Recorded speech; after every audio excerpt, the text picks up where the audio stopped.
भ्रष्टाचार के आरोपों में गिरफ्तार आईएएस संजय पोपले के बेटे कार्तिक की उनके घर में संदिग्ध परिस्थितियों में गोली लगने से मौत हो गई। और यह घटना तब हुई है जब उनके घर पर विजिलेंस की जांच चल रही थी। देखिए 1 मिनट की रिपोर्ट। पंजाब के सीनियर आईएएस अफसर संजय पोपली के बेटे कार्तिक पोपली की सेक्टर 11 स्थित घर में गोली लगने से मौत हो गई। जिस वक्त ये घटना हुई, पोपली के चंडीगढ़ स्थित घर में विजिलेंस की जांच चल रही थी। परिवार का कहना है कि कार्तिक को गोली मारी गई है। वहीं चंडीगढ़ के एसएसपी कुलदीप चहल ने कहा कि कार्तिक ने अपनी लाइसेंसी पिस्टल से खुद को गोली मारी। विजिलेंस ने 4 दिन पहले ही संजय पोपली को करप्शन के केस में पकड़ा है। वहीं परिवार का आरोप है कि उन्हें मानसिक रूप से परेशान किया जा रहा था। विजिलेंस उन पर झूठे बयान देने के लिए दबाव डाल रही थी। परिवार के मुताबिक विजिलेंस की टीम उनके घर पर आई थी। उस दौरान वहां छानबीन की जा रही थी। विजिलेंस कोई रिकवरी करने के लिए आई थी। इसी दौरान कार्तिक और विजिलेंस अफसरों के बीच बहस हुई। कार्तिक की मां ने कहा कि जब मैं ऊपर गई तो विजिलेंस वाले ने उनके बेटे पर पिस्तौल तान रखी थी।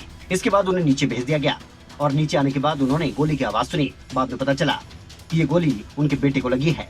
उन्होंने कहा कि उन्हें झूठे केस में फंसाया जा रहा है। साथ ही उन्होंने कहा कि पंजाब के सीएम भगवंत मान वाहवाही के लिए छोटे मामले को भी बड़ा चढ़ाकर पेश कर रहे हैं। और बात अब महाराष्ट्र की। महाराष्ट्र में सियासी संकट बरकरार है। अब शिवसेना के बाकी विधायकों को डिप्टी स्पीकर की तरफ से नोटिस जारी कर दिया गया है। देखिए रिपोर्ट। महाराष्ट्र में सियासी उलटफेर का खेल जारी है। शुक्रवार को शिवसेना ने बागी विधायकों को निलंबित करने की मांग डिप्टी स्पीकर से की थी। अब शिवसेना के बागी विधायकों को डिप्टी स्पीकर की तरफ से नोटिस जारी कर दिया गया है। इस नोटिस के मुताबिक बागियों से 27 जून तक जवाब दाखिल करने को कहा गया है। शिवसेना की तरफ से कहा गया था कि कुल 16 बागी विधायकों को निलंबित करने का अनुरोध डिप्टी स्पीकर से उनकी तरफ से किया गया। जिन 16 बागी विधायकों को निलंबित करने की मांग की गई थी, उनमें एकनाथ शिंदे के साथ ही वो तमाम विधायक भी शामिल हैं जो कि गुवाहाटी में मौजूद हैं। वहीं डिप्टी स्पीकर के नोटिस के बाद बागी विधायक दीपक केसरकर ने शिंदे गुट की तरफ से कहा कि हम शिवसेना से बाहर नहीं निकले हैं, हम शिवसेना में ही हैं। उन्होंने कहा कि हमें किसी की तरफ से ये नहीं कहा गया कि ये करो, हमने ये अपने मन से किया है। दीपक केसरकर बोले कि हमारे पास 2/3 बहुमत है, हमें दल बदल कानून से डराने की कोशिश नहीं करें। हम डिप्टी स्पीकर के निर्णय को कोर्ट में चैलेंज करेंगे। हमने शिवसेना का अलग नाम नहीं मांगा है, हम शिवसेना के विचार को लेकर आगे चलने वाले हैं।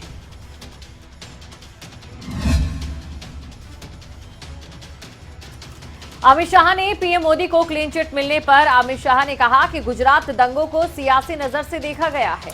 सुप्रीम कोर्ट ने भी यहां पर सभी आरोपों को खारिज किया है। अमित शाह ने क्या कुछ कहा है, इस रिपोर्ट में आपको दिखाते हैं।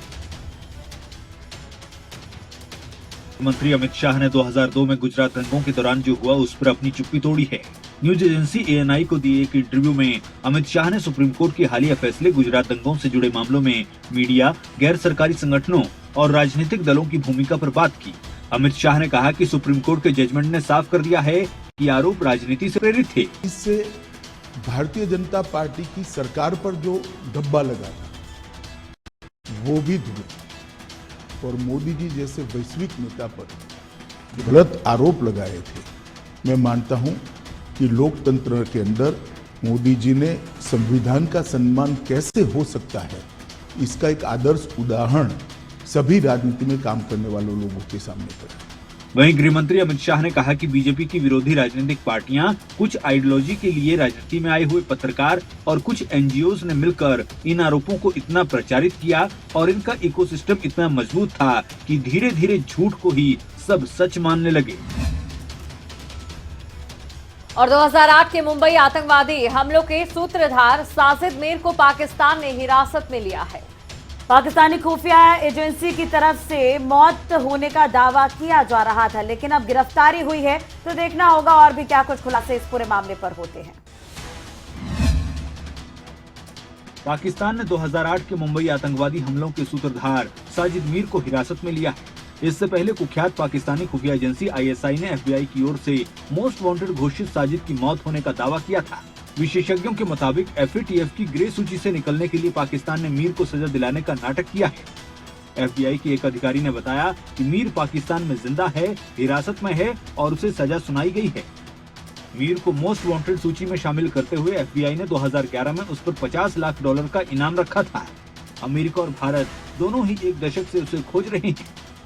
लश्कर सरगना हाफिज सईद के करीबी साजिद को मुंबई हमले की योजना बनाने वाले डेविड कोलमैन हेडली और अन्य आतंकवादियों का हैंडलर माना जाता है। पाकिस्तान साजिद मीर की गिरफ्तारी से दिखाना चाहता है कि वो आतंकवाद के खिलाफ काम कर रहा है। इस गिरफ्तारी को FATF की ग्रे सूची से बाहर निकलने की प्लानिंग कहा जा रहा है। पाकिस्तान जून 2018 से ही FATF की ग्रे सूची में शामिल है।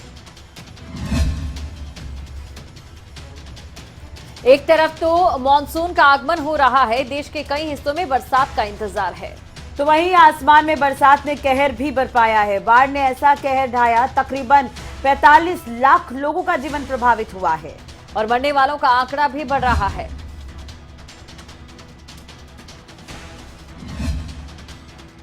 आसाम में बाढ़ का कहर रुकने का नाम नहीं ले रहा। एक तरफ तो जिन इलाकों में पानी भरा है वहां से लोगों को राहत शिविरों में पहुंचाया जा रहा है, तो दूसरी तरफ लापता लोगों को तलाशा भी जा रहा है। इसी बीच मरने वालों का आंकड़ा तेजी से बढ़ रहा है। दरअसल देश के पूर्वोत्तर राज्य असम के कई जिलों में नदियां खतरे के निशान से ऊपर बह रही है। असम में बाढ़ ने तकरीबन 45 लाख से ज्यादा लोगों को अभी तक प्रभावित किया है। बीते 24 घंटे के दौरान मरने वालों का आंकड़ा बढ़ गया है, 10 लोगों की जान चली गई है। और इसी के साथ ही इस साल असम में बाढ़ और भूस्खलन से मरने वालों का आंकड़ा 117 तक जा पहुंचा। मरने वालों में बाढ़ और भूस्खलन से हुई मौतें शामिल हैं। इनमें 100 लोग बाढ़ के प्रभाव की वजह से मरे हैं, तो वहीं 17 लोगों की जान भूस्खलन के चलते गई है। वहीं रिपोर्ट के अनुसार बीते 24 घंटे के दौरान असम के 28 जिलों में बाढ़ का कहर देखने को मिल रहा है। इसी बीच असम में कई नदियां खतरे के निशान से ऊपर बह रही हैं। माना जा रहा है कि आने वाले दिनों में नदियों के नजदीकी निचले इलाकों में एक बार फिर पानी भरने की समस्या देखने को मिल सकती है। और बीएसपी ने राष्ट्रपति चुनाव को लेकर अपना पक्ष साफ करते हुए बड़ा ऐलान किया है। मायावती राष्ट्रपति चुनाव को लेकर किस उम्मीदवार को समर्थन देगी, इस रिपोर्ट के जरिए आपको बताते हैं। बीएसपी ने राष्ट्रपति चुनाव को लेकर अपना पक्ष साफ कर दिया है। बसपा प्रमुख मायावती ने प्रेस कॉन्फ्रेंस कर शनिवार को बड़ा ऐलान किया। इस दौरान मायावती ने साफ किया कि राष्ट्रपति चुनाव में बीएसपी विपक्ष के उम्मीदवार यशवंत सिन्हा और एनडीए की प्रत्याशी द्रौपदी मुर्मू में से किसे समर्थन देगी। बसपा प्रमुख मायावती ने कहा कि हमारी पार्टी ने आदिवासी समाज को अपने मूवमेंट का खास हिस्सा मानते हुए द्रौपदी मुर्मू को राष्ट्रपति पद के लिए अपना समर्थन देने का निर्णय लिया है। हमने ये बहुत महत्वपूर्ण फैसला बीजेपी और एनडीए के पक्ष या फिर विपक्षी पार्टी के विरोध में नहीं लिया, बल्कि अपनी पार्टी के मूवमेंट को ध्यान में रखते हुए एक आदिवासी समाज की योग्य और कर्मठ महिला को देश की राष्ट्रपति बनाने के लिए ये फैसला लिया है। मायावती ने कहा कि बसपा गरीब और दलित की पार्टी है। बीजेपी ने राष्ट्रपति के चुनाव में बातचीत का केवल दिखावा किया, जबकि शरद पवार और ममता बनर्जी ने विपक्ष की बैठक में बीएसपी को नहीं बुलाया, जो राष्ट्रपति चुनाव को लेकर थी। लेकिन हमारी पार्टी जुमलेबाजी नहीं करती, हम लोग मानवतावादी सोच के हैं। गुरुग्राम में जीएमडीए की बैठक में मुख्यमंत्री मनोहर लाल ने अध्यक्षता की। इस बैठक में 44 मुद्दों पर चर्चा की गई और 1800 करोड़ रुपए का बजट पास कर कई विकास कार्यों को हरी झंडी दी गई। इस रिपोर्ट में आपको दिखाते हैं। गुरुग्राम के पीडब्ल्यूडी रेस्ट हाउस में मुख्यमंत्री मनोहर लाल ने जीएमडीए की 10वीं बैठक ली। इस बैठक में मुख्यमंत्री मनोहर लाल ने अध्यक्षता करते हुए 40 मुद्दों पर चर्चा की है। बैठक में 1800 करोड़ रुपए का बजट पास किया गया। मुख्यमंत्री मनोहर लाल ने इस बैठक में जल भराव की समस्या को मद्देनजर रखते हुए 2 नई ड्रेन के निर्माण कार्य को हरी झंडी दी। इन दोनों ड्रेन को नजफगढ़ ड्रेन में डाला जाएगा, जिसके चलते शहर के अधिकांश इलाकों में बारिश के दौरान होने वाले जल भराव में काफी राहत मिलेगी। जीएमडीए की बैठक में गुरुग्राम के विकास को और गति देने के लिए शीतला माता मेडिकल कॉलेज के निर्माण का कार्य जल्द शुरू हो, उसकी भी रूपरेखा तैयार की जा रही है। इसके अलावा द्वारका एक्सप्रेसवे पर 30 किलोमीटर सर्विस लाइन बनाई जाएगी। सुरक्षा को मद्देनजर रखते हुए शहर भर में सीसीटीवी कैमरे लगाए गए हैं, जिन्हें जीएमडीए के कंट्रोल रूम से कंट्रोल किया जाएगा। और चलिए अब रुक करेंगे अगली खबर का। सिंगर सिद्धू मूसेवाला हत्याकांड में फतेहाबाद कनेक्शन सामने आया है। फतेहाबाद के निजी होटल पर हत्यारे पहुंचे थे। सिद्धू मूसेवाला हत्याकांड की जांच लगातार आगे बढ़ती जा रही है, जहां दिल्ली की स्पेशल सेल और पंजाब की एसआईटी जो है वो जांच कर रही है। तो फतेहाबाद से सिद्धू मूसेवाला हत्याकांड के तार हैं वो जुड़ रहे हैं। अब तक फतेहाबाद से गिरफ्तारियां 6 हो चुकी हैं, जिनमें से ये वो होटल है जहां हम खड़े हैं।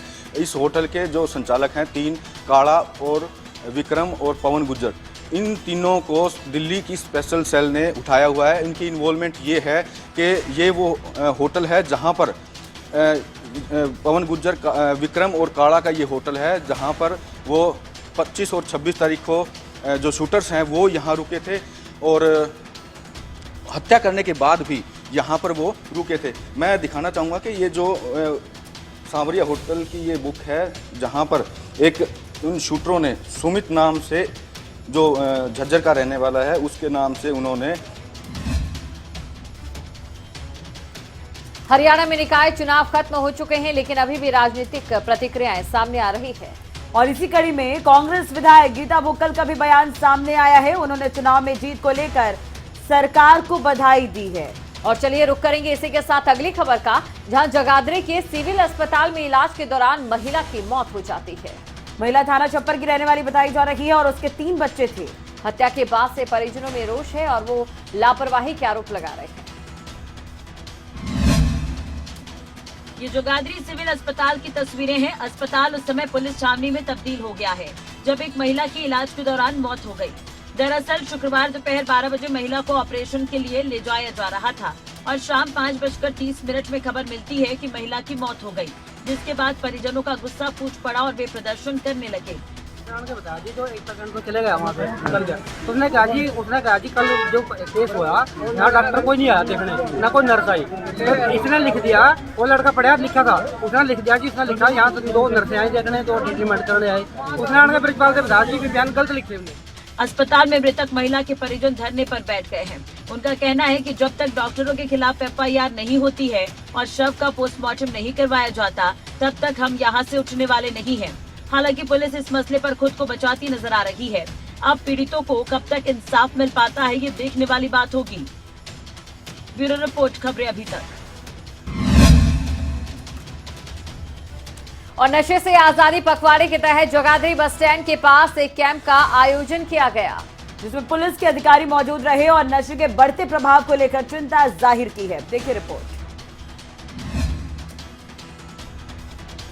नशे के खिलाफ पुलिस ने अभियान चलाया है ताकि जिले से नशे का खात्मा किया जा सके। इसी कड़ी में जगाधरी बस स्टैंड के पास एक कैंप का आयोजन किया गया और नशे के बारे में बारीकी से बताया गया।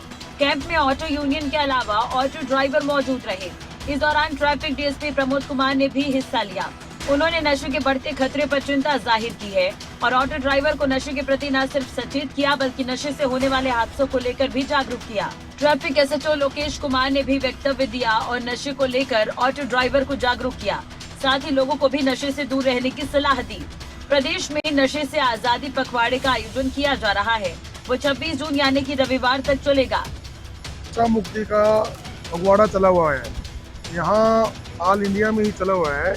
इसके लिए हर आदमी को जागरूक करने के लिए नशे के संबंध में जगह जगह पर हमारी पुलिस प्रशासन ने अपना प्रोग्राम चलाया हुआ है। देश में शहीदों को सम्मान मिल सके, इसके लिए शासन प्रशासन हमेशा आगे रहता है। और इसी कड़ी में पंचकुला में शहीद मेजर संदीप सागर को श्रद्धांजलि दी गई। इस मौके पर हरियाणा विधानसभा के अध्यक्ष ज्ञानचंद गुप्ता भी मौजूद रहे। देखिए। पंचकुला के शहीद मेजर संदीप सागर कारगिल वॉर के ऑपरेशन विजय के दौरान एक माइन ब्लास्ट में शहीद हो गए थे। शहीद मेजर संदीप सागर उन दिनों लाइन ऑफ कंट्रोल के बिल्कुल साथ नौशेरा एरिया में थे। पंचकुला के सेक्टर 8-18 चौक पर स्थित शहीद संदीप सागर मेमोरियल में आज उनके 23वें शहीदी दिवस पर उन्हें श्रद्धांजलि दी गई। इस अवसर पर हरियाणा विधानसभा के अध्यक्ष ज्ञानचंद गुप्ता ने शहीद मेजर संदीप सागर की शहादत पर उन्हें श्रद्धांजलि दी। उन्होंने कारगिल वार के अंदर दुश्मनों के साथ लड़ते लड़ते शहादत दी, अपने आप को बलिदान किया। ये हमारे सभी पंचकुला वासियों के लिए बहुत गर्व की बात है। इस मौके पर उनके परिवार के सदस्यों ने शहीद मेजर संदीप सागर को श्रद्धांजलि दी। वहीं जिले के कई सम्मानित लोग भी मौके पर मौजूद रहे और शहीद मेजर संदीप सागर को याद किया।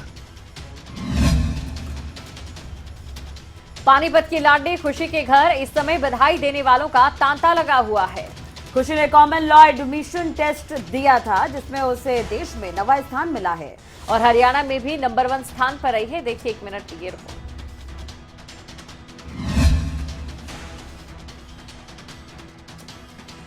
मेहनत का फल हमेशा मिलता है, बाकायदा अगर मेहनत सही दिशा में की गई हो पानीपत की रहने वाली खुशी को भी इस समय अपनी मेहनत का फल मिला है। दरअसल कॉमन लॉ एडमिशन टेस्ट 2022 का रिजल्ट घोषित हुआ है, जिसमें खुशी को देश में 9वां स्थान हासिल हुआ। वहीं हरियाणा में खुशी पहले स्थान पर रही है। खुशी ने बताया कि उन्होंने रिटायर्ड जज को देखकर तैयारी की थी। मेरा क्लैट यानी कि कॉमन लॉ एडमिशन टेस्ट में ऑल इंडिया रैंक 9 आया है और हरियाणा में रैंक 1। वहीं खुशी की इस उपलब्धि के बाद खुशी के पिता का कहना है कि उन्हें अपनी बेटी पर गर्व है। आज खुशी की कामयाबी कई लोगों के लिए प्रेरणा बनी है। अब आगे भी यही उम्मीद है कि खुशी यूं ही सफलता की सीढ़ियां चढ़ती रहेगी और देश विदेश में अपना और परिवार का नाम रोशन करेगी। मतलब पढ़ाई की तरफ जो इसका जुनून था उसको देखते हुए पहले से उम्मीद थी कि फर्स्ट 10 में से इसका कोई ना कोई रैंक आएगा और इसकी मेहनत ने जो आज रिजल्ट निकाला है उससे मतलब हमारे परिवार में पूरे पानीपत में खुशी जो है वो छिपाई नहीं सकती, इतनी खुशी है। सिंगल यूज प्लास्टिक के इस्तेमाल पर पूरी तरह से रोक लगाई जा रही है और जिसके बाद से ही दुकानदारों में टेंशन का माहौल देखने को मिल रहा है, क्योंकि अधिकतर दुकानों में अभी भी सिंगल यूज प्लास्टिक का इस्तेमाल हो रहा है। रिपोर्ट देखिए। अगर आप बाजार सामान खरीदने जा रहे हैं तो अब घर से थैला लेकर ही चलना होगा, क्योंकि अब सिंगल यूज प्लास्टिक पर सरकार ने बैन लगाने की तैयारी कर ली है। सरकार के इस फैसले का लोगों ने स्वागत किया है।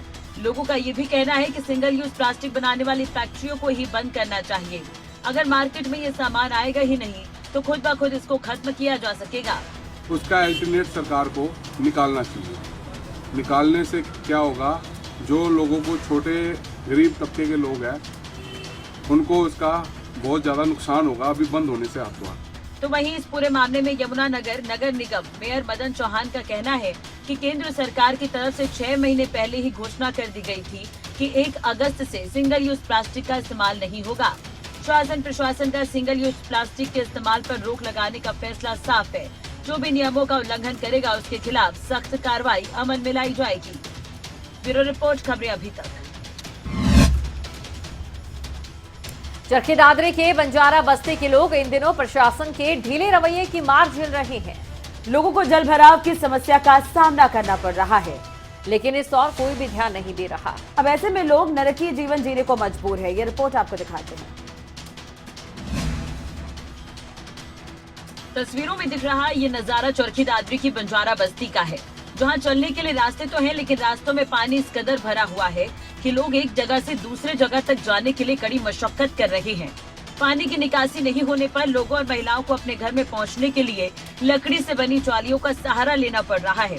यहाँ तक कि कई घरों में तो पानी तक भर गया है, जिसके कारण लोग अपने घर को छोड़कर किराए के मकान में रहने को मजबूर हो गए हैं। कॉलोनी वासियों ने प्रशासन से जल्द जमा पानी से निजात दिलाने की गुहार लगाई है। साथ ही प्रशासन को समाधान नहीं होने पर रोड जाम करने का अल्टीमेटम भी दिया है। लोगों की समस्या वाकई गंभीर है, लेकिन अब प्रशासन लोगों की समस्या को देखते हुए क्या और कब तक कोई कदम उठाता है, ये देखने वाली बात होगी। ये हमारे घर का पानी भरा है और चाली चूली लगा कर रास्ता कर रहा है निकलना। घर में छाँ बढ़ रहा है, घर में तो रेडारी मारा मैं और ये पानी का सावधान करवाओ, मकान गिरन न हो रही सर। बस यह बात हमारी यो मांग सर।